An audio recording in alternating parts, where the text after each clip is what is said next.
Bienvenidos a este episodio que será viral. Uno TV reveló la forma en que desde la Suprema Corte de Justicia de la Nación han presionado a congresos locales para que legislen a modo. En Yucatán, en Puebla, en Morelos y en Guanajuato, los diputados locales recibieron oficios enviados por el máximo tribunal para decirles cómo votar, de lo contrario se harían acreedores a sanciones económicas. Los temas legislados tienen que ver con el aborto y con la agenda de las infancias. A ver, ¿hasta dónde puede intervenir el Poder Judicial ante el Legislativo y en dónde se convierte en un asunto de presión? Son preguntas que haremos a nuestros invitados en este episodio que será viral. Saludo con mucho gusto a la maestra Paulina Hernández Torruco, abogada especialista en ciencias jurídicas. Paulina, bienvenida. Muchas gracias por el espacio. Qué amable. También doy la bienvenida al diputado Marcos Castro, presidente de la mesa directiva del Congreso en Puebla. Diputado, bienvenido.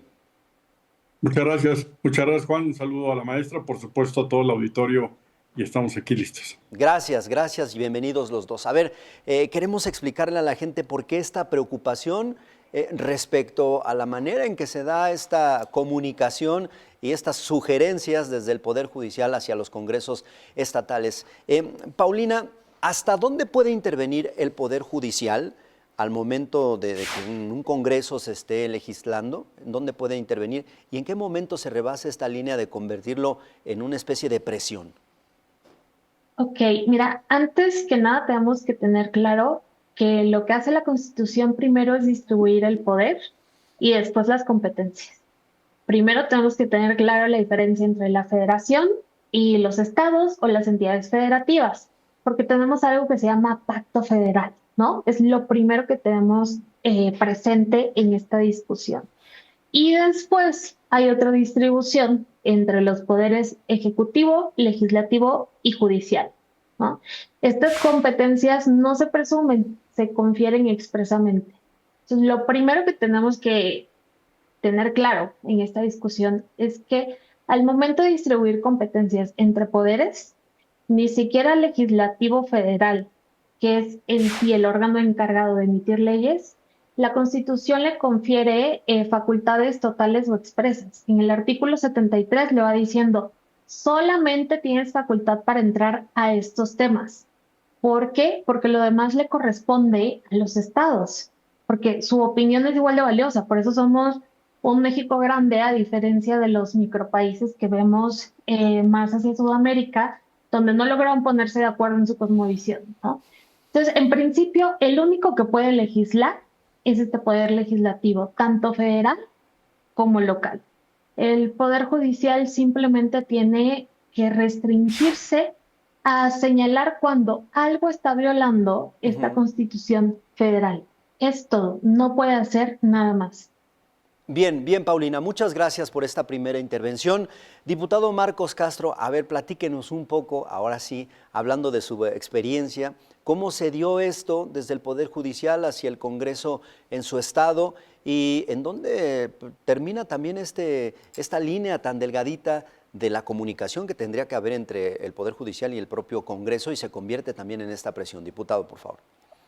Sí, por supuesto, y agradeciendo también el contexto que nos da la maestra Paulina, yo insistiría en que efectivamente este tema de la división de poderes y la propia soberanía, que es un tema que últimamente se ha estado llevando de arriba para abajo sobre el tema del respeto que debe tener cada uno de los poderes, por supuesto que entendemos el procedimiento, este procedimiento que estamos viendo hoy en Puebla, que como bien lo comentas, Juan, ya hubo algún caso como el de Jalisco, recientemente el de Yucatán.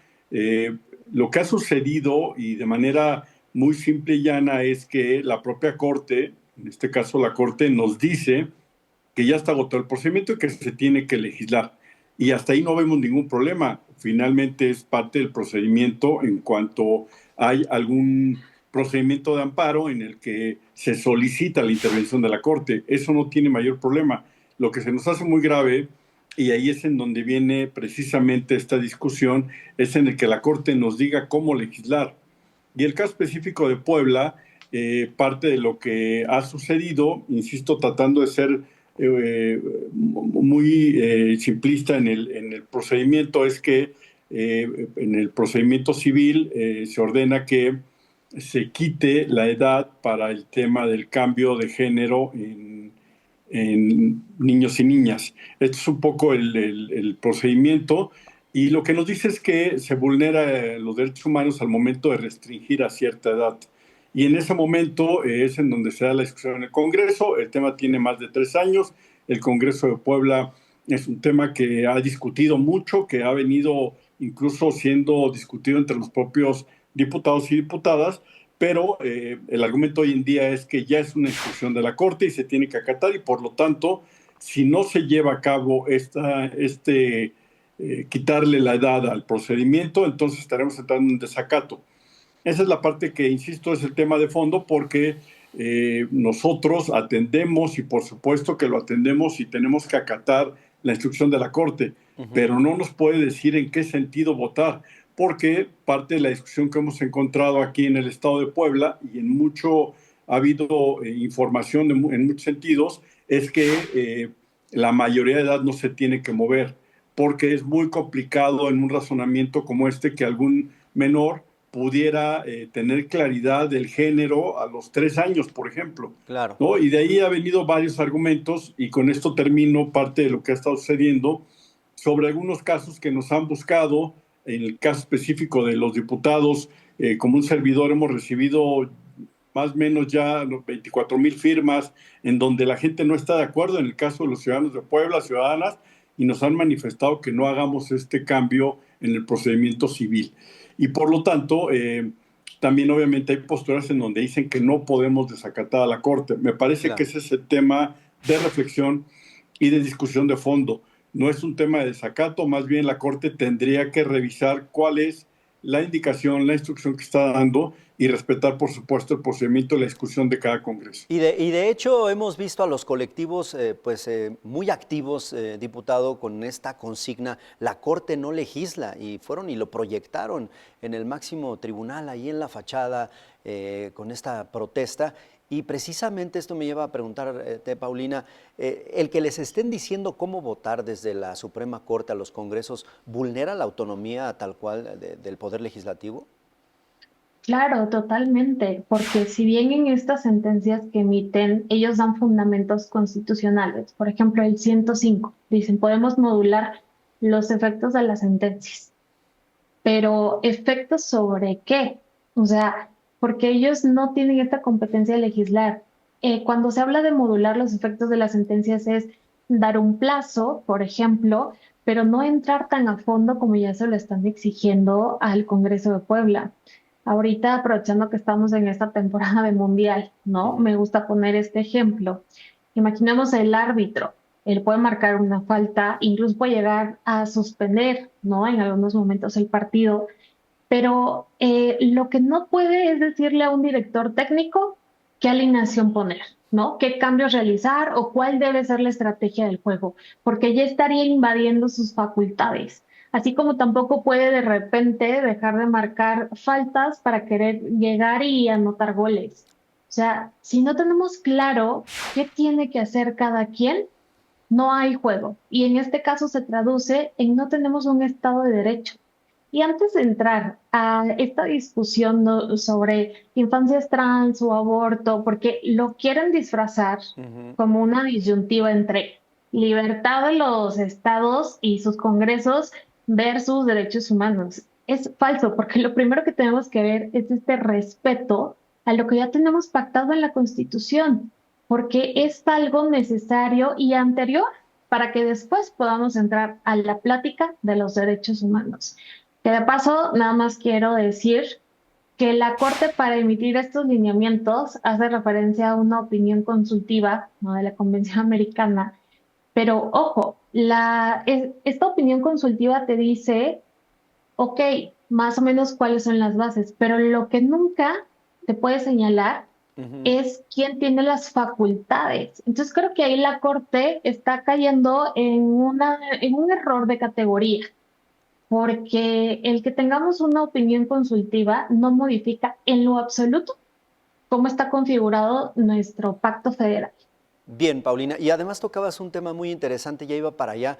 Es una agenda muy específica la que les interesa, el tema del aborto, las infancias trans.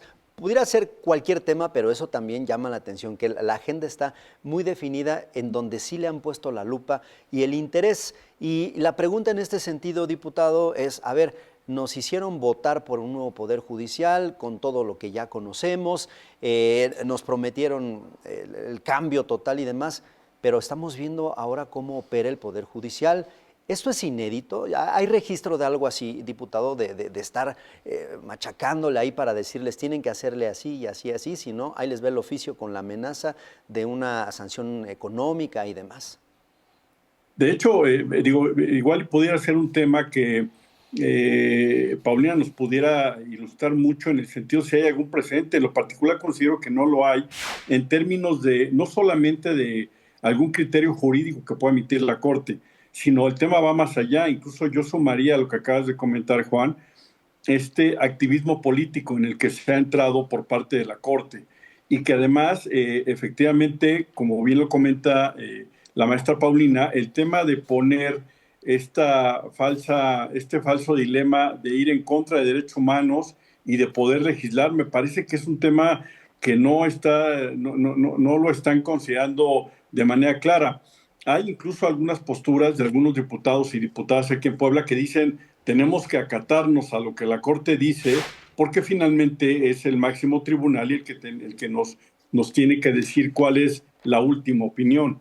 Pero me parece que esto nos debe llevar a una reflexión muy seria y como lo acabas de comentar, Juan, no solamente es este tema, lo preocupante sería que empiece a haber a través de este nuevo Poder Judicial una serie de acciones que tuvieran que ver con criterios políticos más con algo que tenga que ver con la impartición de justicia. Y lo más importante es, hay un criterio jurídico que es si se están excediendo en este tema o en este criterio jurídico, también hay una sanción social. Es decir, la ciudadanía está viendo lo que está pasando y también puede decir, puede pensar, puede reclamar en su momento el hecho de este exceso por parte de esta facultad. Y además yo diría, y con esto termino esta parte, se están excediendo sus facultades constitucionales. La propia presidenta de la República lo refirió hace algunos días en que la Corte puede interpretar la ley, pero no puede legislar. Y este ejemplo que pone la maestra Paulina es muy claro. El árbitro diciéndole a alguno de los equipos, oye, pero vas a meter a jugar a fulano, porque Mengano no puede porque está lastimado.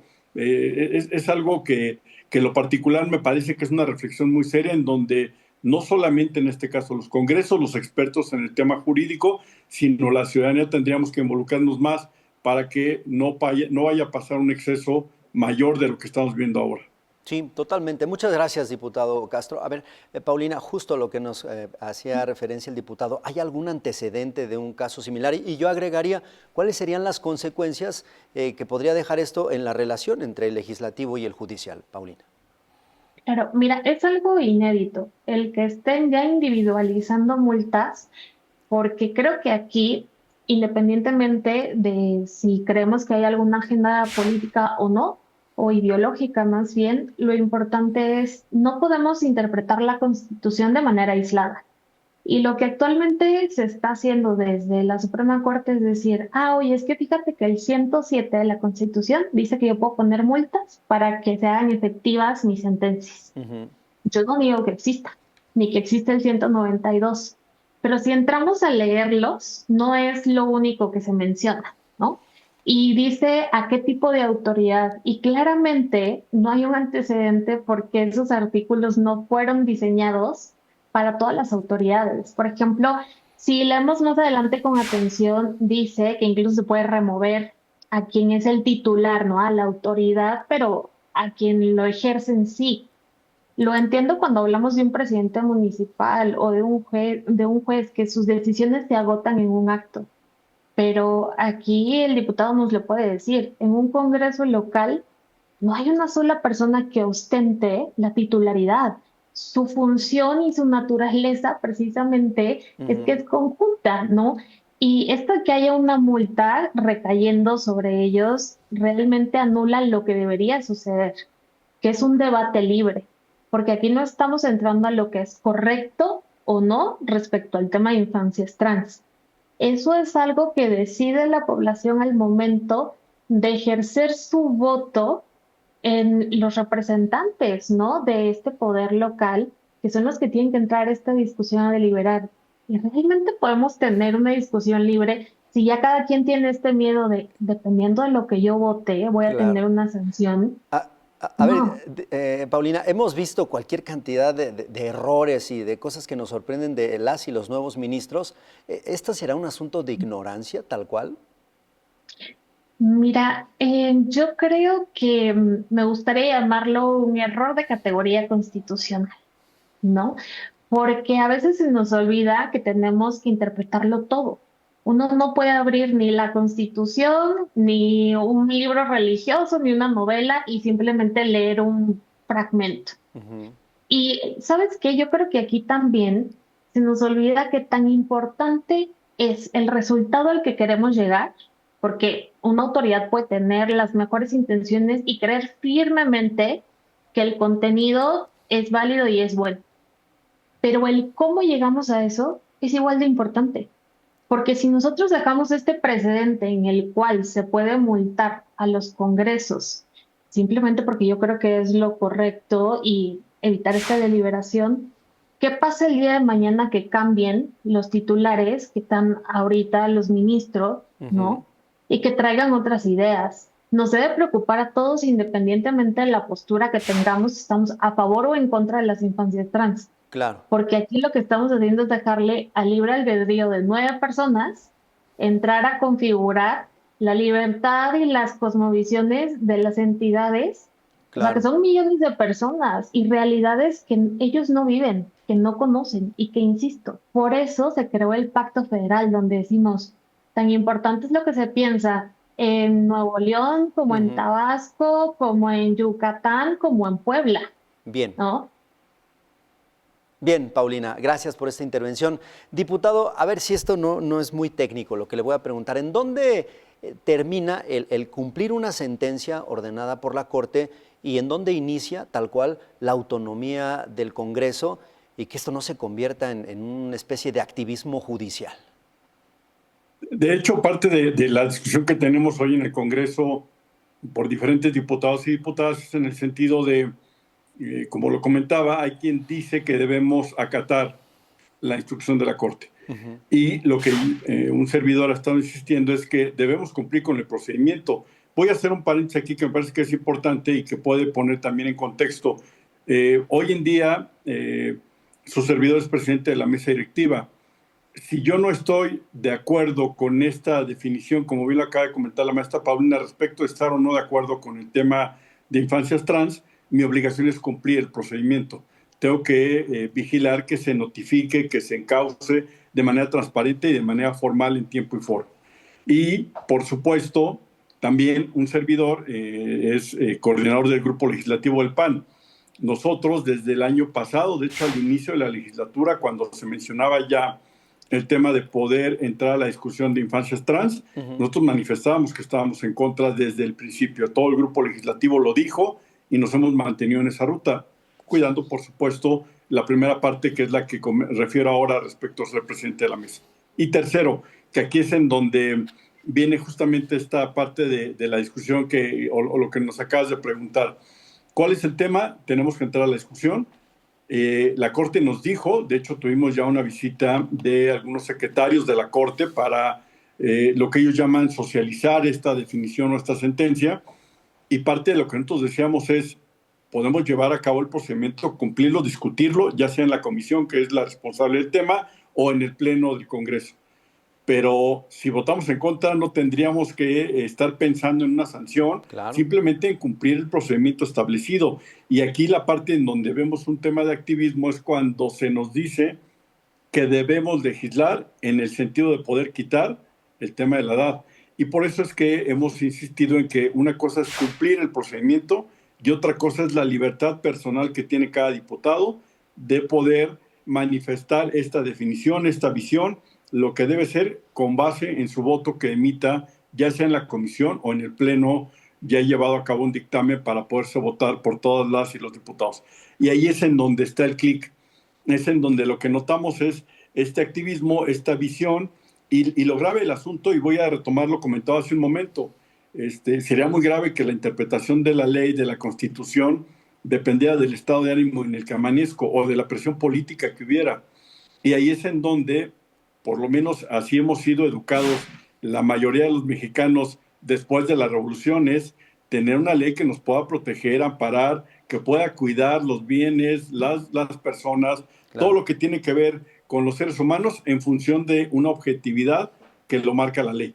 No puede depender de estos momentos políticos y por eso insistimos en que, nos hemos dicho, lo hemos estado comentando, la Corte tiene que reflexionar hoy en día, porque además acuérdense, la Corte dijo que esta Corte era mejor que la anterior, porque la anterior era lo peor que le había pasado al país. Hoy tienen esta posibilidad de reflexionar, porque esta sentencia viene en la Corte anterior. ¿Cuál es el denominador común? Que pareciera que el activismo político se ha convertido en un tema como referencia del Poder Judicial, y me Claro. parece que ahí es en donde tenemos todos que reflexionar y actuar en consecuencia. A ver, diputado, ¿y qué decirle a quienes nos están viendo y de momento puedan pensar, bueno, ¿y a la Corte quién la vigila, no? Porque pues, es el máximo tribunal de justicia, ¿y a ellos qué? ¿Quién los puede meter en cintura? Claro, de hecho, esto me parece que es fundamental. Lo comentaste al principio, lo preguntaste, y yo insistiría, incluso la propia maestra nos puede enriquecer el comentario, pero este nuevo poder judicial tendría que haber sido un poder judicial mucho más objetivo, mucho más pensado en el pueblo, ¿no? Yo lo he estado diciendo, la Corte es la Corte del pueblo, y la Corte del pueblo no ha escuchado al pueblo. Me parece que la gran reflexión y lo que nosotros hemos insistido es, hoy quien tiene la autoridad, el mando, la capacidad de poner o quitar autoridades es el pueblo. Y ahí es en donde el llamado sería que pudieran ver este tipo de temas, porque no solamente hoy es el tema de infancias o el tema del aborto. ¿Qué pasa si hubieran hecho efectivo esta estrategia que generó el gobierno federal respecto de los teléfonos celulares, de si nos íbamos a quedar todos sin telefonía, sin bancos y sin nada el día de hoy? No, es el día de hoy o el día de ayer, ya no recuerdo, pero Ya.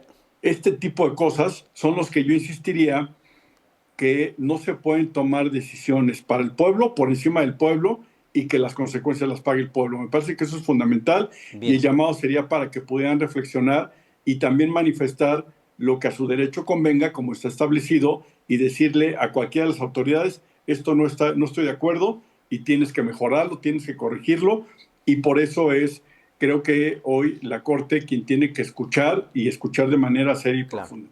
Pues de entrada ya están los colectivos con sus actividades y protestas. Ojalá que en algún momento sean escuchados. Bueno, nos estamos acercando ya al final de esta plática. Paulina, va la misma pregunta. ¿A la Corte quién? ¿A ellos quién los puede meter en cintura? Y alguna reflexión global para cerrar esta plática, por favor. Sí, mira, coincido con el diputado porque efectivamente el pueblo es quien tiene la última decisión, pero legalmente hablando hay que considerar que nuestra Constitución sí prevé algunos mecanismos de sanción, incluso para los ministros de la Suprema Corte. No en cualquier caso, pero sí cuando hay faltas graves de la Constitución. Yo no estoy llamando a que iniciemos ese proceso, no, pero sí a que hagamos la reflexión, porque no tenemos una definición de cuándo se está violando esta Constitución de manera grave, ¿no? Sería lo primero que tenemos que reflexionar, cuáles son estas faltas. Y también me gustaría señalar que aquí lo importante como abogada, independientemente de la opinión que cada quien tenga sobre estos temas, algo que quiero que se queden preguntando es, ¿en dónde está esa facultad que la Corte está ejerciendo? Es que no la tenemos. O sea, yo no niego la existencia de ciertos artículos que permiten la multa. El tema es, ¿a quién estás multando? ¿Hasta dónde estás llegando? Yo no niego que el 105 te diga, oye, perfecto, puedes modular efectos, pero modular efectos no significa romper el pacto federal. O sea, eso es lo que quiero que nos quedemos desde esta parte. Nadie está por encima de la Constitución y la Constitución en ningún momento les dio esas facultades, ni siquiera el legislativo federal, ¿no? Porque hay este respeto a los estados. Hay una doble invasión, tanto al pacto federal respecto a la autonomía de los estados, como a las facultades que tiene que ejercer cada uno de los poderes. Bien, Paulina. Perdón, y agregaría de manera sí. muy rápida, si me permiten, nos está quitando esta libertad configurativa. Es decir, no tienen posibilidad de mover, decir, bajar, subir, nada.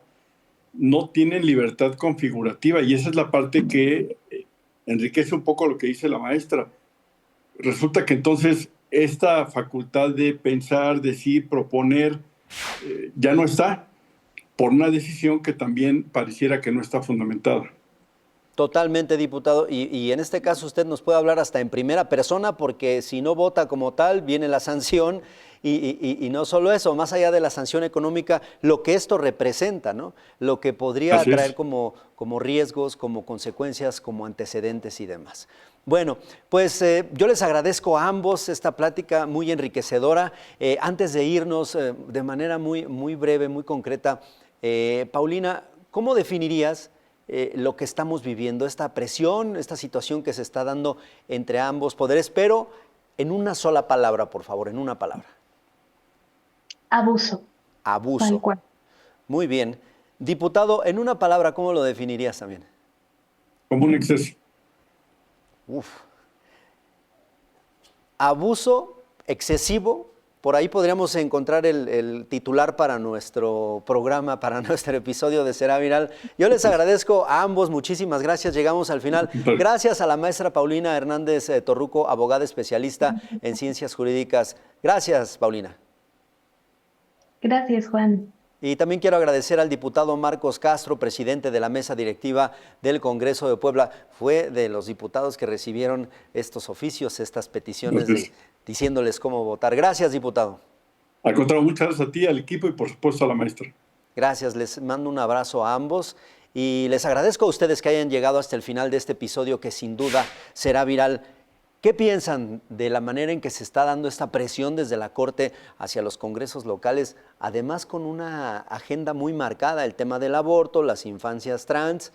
¿Qué interés puede haber detrás de todo esto de decirles tienen que votar así, sí o sí, no importa que estén pasando por encima de la Constitución, ¿no? ¿Qué piensan? Ojalá que puedan dejarnos un comentario, pero sobre todo ojalá que puedan compartir este episodio para que llegue a más gente y por supuesto los invitamos en la próxima emisión de Será Viral. Yo soy Juan Rivas. Pásenla bien, por favor.